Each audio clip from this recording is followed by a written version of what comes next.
बहरिया icon पर नेब की बड़ी कार्रवाई। तकरीबन 100 अरब रुपए मालियात की मुल्क की बुलंद तरीन इमारत का कब्जा हासिल कर लिया गया है।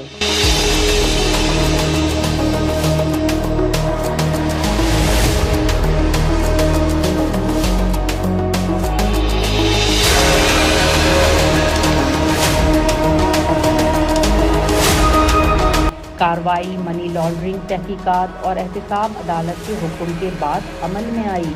देखिए अनस शेख की ये रिपोर्ट। कौमी एहतसाब ब्यूरो नैब ने मनी लॉन्ड्रिंग केस में अहम पेशरफ्त करते हुए तकरीबन 100 अरब रुपए मालियत के बहरिया आइकॉन टावर्स का कब्जा हासिल कर लिया है।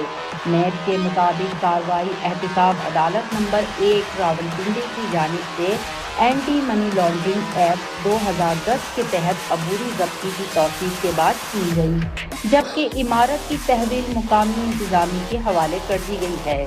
नेब का मौक़िफ़ है कि Messrs Galaxy construction private limited और दीगर के खिलाफ तहकीकात के दौरान ऐसे शवाहिद सामने आए हैं जिनसे बिज़ाहिर ज़ाहिर होता है कि बहरिया आइकॉन की तामीर और ज़मीन के हुसूल में मुबैना तौर पर गैर कानूनी ज़राए से हासिल की गई रकूम इस्तेमाल की गई, जिसके बाइस इस जायदाद की तहकीकात के दायरे में लाया गया।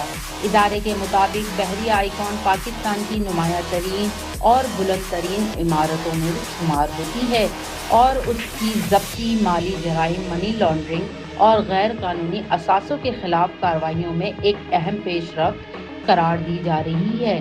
वाज़ेह रहे कि ये कार्रवाई एहतसाब अदालत के हुक्म और जारी तहकीकात की बुनियाद पर की गई हैं। इल्ज़ामात का हतमी तयन मुतल्लका अदालत में मुकदमे की कार्रवाई मुकम्मल होने के बाद होगा, जबकि मुतल्लका फ़रक़ीन का मौक़िफ़ भी अदालती अमल का हिस्सा बन सकता है।